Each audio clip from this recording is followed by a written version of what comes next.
ಮುಖ್ಯಮಂತ್ರಿಗಳಾಗಿ ಜವಾಬ್ದಾರಿ ಹೊತ್ತಂತ ಗೌರವಂತ ಡಿ.ಕೆ. ಶಿವಕುಮಾರ್ ಸಾಹೇಬರಿಗೆ ನಮ್ಮ ಜಿಲ್ಲೆಯ ಬಾರ್ ಅಸೋಸಿಯೇಷನ್ ವತಿಯಿಂದ ಅಭಿನಂದನೆ ಸಲ್ಲಿಸೋಣ ಅಂತ ನಾವೆಲ್ಲರೂ ಕೂಡ ಒಟ್ಟಾಗಿ ಹೋಗಿದ್ವಿ.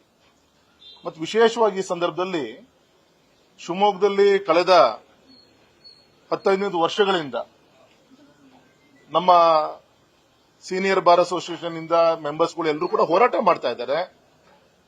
ಶಿವಮೊಗ್ಗ ಜಿಲ್ಲೆಗೆ ಒಂದು ಹೈಕೋರ್ಟ್ ಸರ್ಕ್ಯೂಟ್ ಅನ್ನ ನಮ್ಮ ಶಿವಮೊಗ್ಗ ಕೊಡಬೇಕು. ಯಾಕೆಂದ್ರೆ ಈಗ ಆಲ್ರೆಡಿ ಧಾರವಾಡ ಆಯಿತು, ಗುಲ್ಬರ್ಗ ಆಗಿದೆ, ಸಾಕಷ್ಟು ಕೇಸಸ್ಗಳಿದೆ. ಮಧ್ಯ ಕರ್ನಾಟಕ ಆಗುತ್ತೆ, ನಮ್ಮ ಅಕ್ಕಪಕ್ಕದ ಜಿಲ್ಲೆಗಳಿಂದ ನಮ್ಮ ಶಿವಮೊಗ್ಗವನ್ನ ಕನ್ಸಿಡರ್ ಮಾಡಬೇಕು ಅನ್ನೋದು ನಮ್ಮ ಹಿರಿಯ ಹೋರಾಟಗಾರರಂತ ಸನ್ಮಾನಿತ ಬಸಪ್ಪಗೌಡರು, ಈ ಹೋರಾಟ ಸಮಿತಿಯ ಗೌರವ ಅಧ್ಯಕ್ಷರು, ಹಾಗೆ ಬಾರ್ ಅಸೋಸಿಯೇಷನ್ ಪ್ರೆಸಿಡೆಂಟ್ ಅಂತ ಸನ್ಮಾನಿತ ರಾಘವೇಂದ್ರ ಅವರು, ಮತ್ತೆ ನಮ್ಮ ಜಿಲ್ಲೆಯ ಎಲ್ಲ ಗೌರವಾನ್ವಿತ ವಕೀಲರ ಒಂದು ನೇತೃತ್ವದಲ್ಲಿ ಹೋರಾಟ ನಡೀತಾ ಇದೆ. ಸೊ ಈ ವಿಚಾರವನ್ನ ಗೌರವಾನ್ವಿತ ಮುಖ್ಯಮಂತ್ರಿಗಳ ಗಮನಕ್ಕೆ ತಂದು ಯಾವುದೇ ಕಾರಣಕ್ಕೂ ಕೂಡ ಶಿವಮೊಗ್ಗವನ್ನ ಬರುವಂತ ದಿನದಲ್ಲಿ ನಮ್ಮ ಹೈಕೋರ್ಟ್ ಸರ್ಕ್ಯೂಟ್ ಅನ್ನ ಕನ್ಸಿಡರ್ ಮಾಡಬೇಕು ಅನ್ನೋದು ನಮ್ಮೆಲ್ಲರದ್ದು ಕೂಡ ಒತ್ತಾಯ.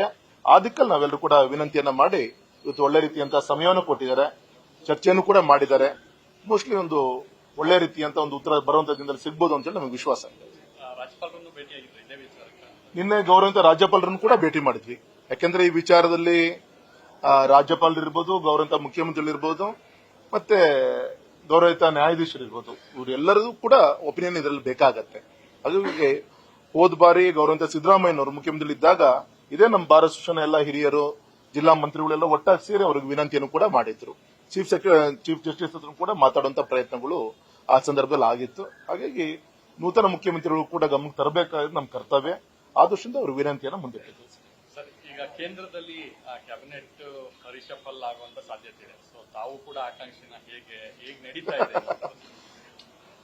ಒಳ್ಳೆ ಕಾರ್ಯಕರ್ತನಾಗಿ ಒಬ್ಬ 4ನೇ ಬಾರಿ ಸಂಸತ್ ಸದಸ್ಯನಾಗಿ ಸೇವೆ ಸಲ್ಲಿಸುವಂತ ಒಂದು ಅವಕಾಶ ನಂಗೆ ಸಂಘಟನೆ ಕೊಟ್ಟಿದೆ, ತೃಪ್ತಿ ಇದೆ. ಯಾವ ಸಂದರ್ಭ ಏನೇನು ತೀರ್ಮಾನವನ್ನು ತೆಗೆದುಕೊಳ್ಬೇಕು ಅನ್ನೋದು ಪಕ್ಷ ಸರ್ಕಾರ ತೆಗೆದುಕೊಳ್ಳುತ್ತೆ.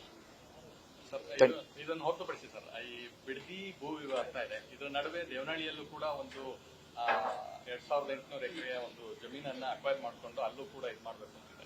ಇದನ್ನ ಯಾವ ರೀತಿಯಾಗಿ ನೋಡ್ತಾರೆ ಸರ್? ಈಗ ಆಲ್ರೆಡಿ ಆ ದಿಕ್ಕಲ್ಲಿ ನಮ್ಮ ಪಕ್ಷ ಮತ್ತೆ ನಮ್ಮ ವಿರೋಧ ಪಕ್ಷ ನಾಯಕರಂತ ಅಶೋಕ್ ರವರು ಮತ್ತೆ ನಮ್ಮ ಬೆಂಗಳೂರು ಶಾಸಕರು ಈ ದಿಕ್ಕಲ್ಲಿ ನಮ್ಮ ಈ ಭಾಗದ ಎಂಪಿಗಳು ಕೂತ್ಕೊಂಡು ಚರ್ಚೆ ಮಾಡ್ತಾ ಇದ್ದಾರೆ. ಸೊ ಈ ಎಲ್ಲ ವಿಚಾರದಲ್ಲಿ ಬರುವಂತದ್ದಲ್ಲಿ ಅವರೇ ಹೋರಾಟ ಉತ್ತರವನ್ನು ಕೊಡೋರಿದ್ದಾರೆ sir. Thank you sir. Thank you.